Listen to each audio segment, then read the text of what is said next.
आज के इस वीडियो में हम सीखेंगे कि जो हमारा लट लकार है जिसे हम हिंदी में कहते हैं वर्तमान काल। तो इस वीडियो में हम सीखेंगे कि जो हमारा लट लकार है उसकी पहचान क्या है और कैसे हम जानेंगे कि जो हमारे एग्जाम के पेपर में आया हुआ जो धातु रूप है वह किससे संबंधित है। तो बने रहिए हमारे इस वीडियो में। तो आज के इस वीडियो में हम आप सीख सकेंगे कि जो हमारे लट लकार है उसके धातु रूप को आप आसानी से कैसे पहचान सकते हैं और मात्र 15 सेकेंड के अंदर ही आप अपने प्रश्नों का उत्तर भी दे सकेंगे। तो चलिए, यदि आप हमारे चैनल पर नए हैं तो हमारे चैनल को सब्सक्राइब जरूर करें जिससे कि आपको अगले वीडियो का नोटिफिकेशन आसानी से मिल सके। तो चलिए स्टार्ट करते हैं। तो देखिए, जो हमारा लट लकार है उसकी पहचान यही है कि जब आपको क्रियावाची शब्द पहले लिखा हो, क्या हो कहें हम पहले फॉर्मूले में कि जब हमें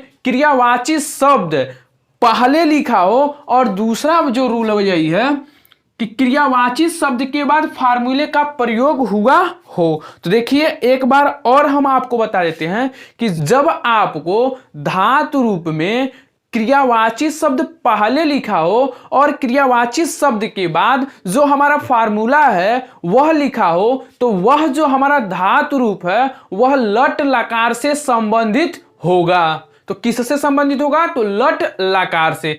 जैसा कि आप स्क्रीन पर देख सकते हैं जो हमारा पठ धातु है उस पठ धातु में आप देख सकते होंगे कि जो हमारा क्रियावाची शब्द है वह पहले लिखा होगा, उसके बाद से कुछ फार्मूला लिखा हो गया जैसे अंत में ती होगा, त होगा, थ होगा, यही हमारे अंत में होंगे। ठीक उसी प्रकार से यदि आप हंस धातु का देख रहे होंगे तो उसमें भी आप पा रहे होंगे कि जो हमारा धातु शब्द है वह पहले लिखा है, उसके बाद से कुछ फार्मूला लिखा हुआ। ठीक उसी प्रकार से आप पक्ष का भी देख सकते हैं, दृश्य का भी देख सकते हैं। हम आपको स्क्रीन पर दिखा भी दिए हैं तो आप समझ गए होंगे कि हम क्या कहना चाहते हैं। तो देखिए अभी तक ने हमने जाना कि जो पहचान है उसके बारे में। अब जानिए कि जो हमारा फार्मूला है लट लकार का वह है क्या। तो देखिए जो हमारा फार्मूला है लट लकार का वह यही है कि यदि आपको क्रियावाची शब्द के बाद, किसके बाद? क्रियावाची शब्द के बाद आपको मिले ती, तह, नंती, ठीक, उसके बाद से आपको मिले सी, थ, थ, उसके बाद से आपको मिले आमी, आव, आमह। क्या आपको हमने फार्मूला बताया कि ती, तह, नंत, सी, थह, थ, आमी, आव, आमह। तो अभी आप तो नहीं समझे होंगे कि हम आपको फार्मूला क्या बताएं। तो समझिए कि आपको जब भी लट लकार का कोई धातु रूप मिलेगा तो उसके अंत में यही शब्द जुड़े होंगे। जैसा कि आप एक बार और स्क्रीन पर देख लीजिए कि जो हमारा पठ धातु है उसके अंत में आपको क्या मिल रहा है? ती, तह, नंति। ठीक उसी प्रकार से यदि आप हंस का देख रहे हैं, यदि मध्यम पुरुष का देखें तो क्या मिलेगा आपको? मिल रहा होगा हंस में सी, थह, थ। ठीक उसी प्रकार से यदि आप दृश्य धातु का देख रहे हैं तो आपको उत्तम पुरुष में देखेंगे तो पाएंगे आमी, आव, आमह। तो आप समझ रहे होंगे कि हम क्या कर रहे हैं कि यदि आपको धातु रूप पहले लिखा हुआ मिले और उसके बाद से यह जो फार्मूला है उसका प्रयोग किया गया हो तो वह जो हमारा धातु रूप होगा वह लट लकार से संबंधित होगा। तो यह जो ट्रिक है बहुत ही गजब का है। यदि आप इसे समझ सकेंगे तो आपके लिए यह 2 नंबर बहुत ही आसान हो जाएंगे। तो जैसा कि आप समझ गए होंगे तो देखिए एक बार और हम आपको बता दें, यदि लट लकार का कोई भी धातु रूप होगा तो सबसे पहले क्रियावाची शब्द होगा, अर्थात जो पठ हो, हंस हो या पक्ष हो या दृश्य हो वह पहले लिखा होगा, उसके बाद से हमारा इन फार्मूले का प्रयोग किया गया होगा, तब वह जो हमारा धातु रूप होगा वह लट लकार से संबंधित होगा। तो अभी तक ने तो हमने पहचान लिया कि जो हमारा धातु रूप है वह लट लकार से संबंधित है। अब हम पहचानना सीखेंगे कि वह जो हमारा लट लकार है वह किस पुरुष से संबंधित है, किस वचन से संबंधित है। तो देखिए अब जानिए, तो जब आपको पहला फार्मूला जो यह ती तह नंत है यह प्रथम पुरुष से संबंधित है, किससे संबंधित है, तो हमारा ती तह नंत प्रथम पुरुष से संबंधित है। सी थह थह यह जो है वह हमारे मध्यम पुरुष से संबंधित है, और आमि आव आमह जो है वह उत्तम पुरुष से संबंधित है। क्या बताएं हम आपको कि जो हमारा ती तह नंत है वह प्रथम पुरुष से संबंधित है, जो हमारा सी थह थ है वह मध्यम पुरुष से संबंधित है, जो हमारा आमि आव आम है वह हमारे उत्तम पुरुष से संबंधित है। अब हम सीखते हैं कि कैसे पहचानेंगे कि किस वचन से संबंधित है। तो देखिए यहाँ पे जो हमारा ती है वह एक वचन से संबंधित है, जो त है वह द्विवचन से संबंधित है, और जो हमारा नंति है वह बहुवचन से संबंधित है। ठीक इसी प्रकार से सी थ को देखें तो यह हमारा एक वचन हो जाएगा, और जो थ है वह द्विवचन हो जाएगा, और जो थ है वह बहुवचन हो जाएगा। आमि आव आमों में देखेंगे तो यह हमारा एक वचन, यह हमारा द्विवचन, और यह हमारा बहुवचन से संबंधित है। तो आशा करते हैं कि आप समझ गए होंगे कि कैसे पहचानेंगे कि किस पुरुष से और किस वचन से है। तो यदि आप अभी तक नहीं समझे तो कुछ एग्जाम्पल्स के माध्यम से हम आपको समझाते हैं। जैसे कि आप देख सकते हैं कि जो हमारा यूपी बोर्ड का एक एग्जाम पेपर है उसमें कुछ प्रश्न पूछे गए। तो इसमें क्या होता है कि जो हमारे क्लास 10 के बच्चे होंगे उन्हें पता भी होगा कि उनके एग्जाम में जब हमें लकार से संबंधित प्रश्न पूछे जाते हैं तो उसमें हमें धातु रूप दिया होता है, और वह धातु रूप हमें पता नहीं होता है कि किस लकार से संबंधित है, किस पुरुष से संबंधित है, किस वचन से संबंधित है। तो उसी को हमें बताना होता है। तो जब आप इस वीडियो को अंत तक देख लेंगे तो आप समझ जाएंगे कि कैसे हम पहचानते हैं। जैसा कि आप देख लीजिए एक एग्जाम्पल को, तो इस बोर्ड एग्जाम में कुछ प्रश्न पूछे गए हैं और इन्हीं को देख करके हमें बताना होता है कि किस धातु से संबंधित है, किस लकार से संबंधित, किस पुरुष से संबंधित और किस वचन से संबंधित है। तो चलिए कुछ एग्जाम्पल्स लेते हैं और उनका हम पहचान करके आपको बताते हैं। तो देखिए जो पहला एग्जाम्पल हो जाइए, पठथ। देखिए पहला एग्जाम्पल हमारे क्या है, यह पठथ।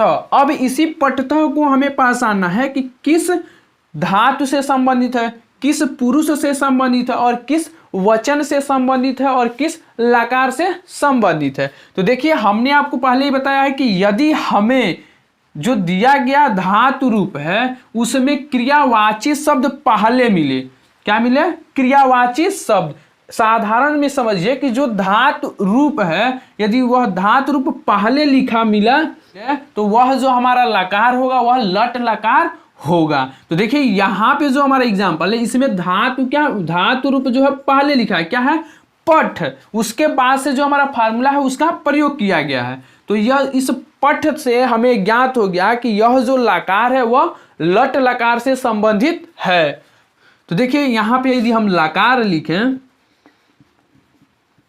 तो किससे संबंधित है, तो लट लकार। यदि वही पुरुष पूछे तो पुरुष कौन सा होगा। अब देखिए अब जब हम जान जाएंगे कि लट लकार से संबंधित है तो हमें फार्मूला याद होगा, ती तह नंत सी थ थ आम आव आम का। उसी के आधार पे हम इसे जानेंगे। तो देखिए यहाँ पे क्या है, हमें थ किसका प्रयोग किया गया है, तो थ। अब हम देखेंगे कि जो हमारा फार्मूला है कब हमें थ मिल रहा है। तो देखिए ती तह नंत सी थ, देखिए यहाँ पे हमें क्या मिला, थ। और यह जो सी थ था किससे संबंधित है, तो मध्यम पुरुष से। तो हमें पता चल गया कि यह कौन सा पुरुष है, तो मध्यम पुरुष। उसके बाद से हम पता करेंगे किस वचन से है। तो हमने आपको पहले ही बता दिया है कि समझिए यह एक नंबर है, यह दो नंबर है और यह बहु नंबर है। ठीक, यानी कि यह एक वचन है, यह द्विवचन है और यह बहुवचन है। ठीक उसी प्रकार से यह एक वचन है और यह द्विवचन है। तो वचन में हमें क्या पता चला कि यह द्विवचन से संबंधित है।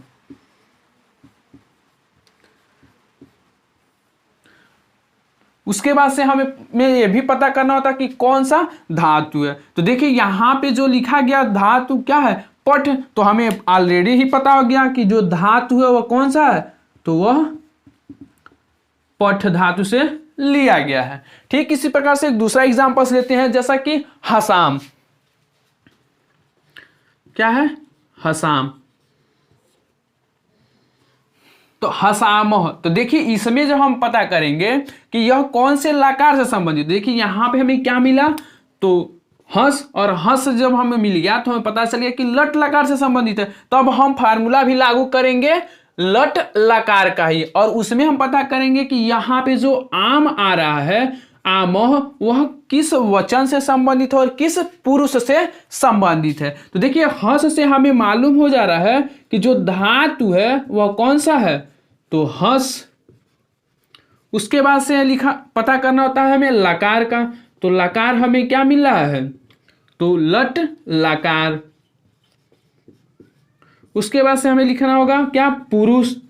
तो अब हम फार्मूले की सहायता से पता करेंगे किस पुरुष से संबंधित है। तो देखिए जब हम फार्मूला पढ़ेंगे, ती तह तंत सी थ थ आम आव आमह। तो देखिए यहाँ पे जो हमारे कौन से पुरुष से संबंधित है, तो उत्तम पुरुष से। तो पुरुष हो जाएगा क्या, उत्तम। उसके बाद से हम पता करेंगे कौन सा वचन है। तो यहाँ पे कौन सा वचन आ रहा है, तो बहुवचन।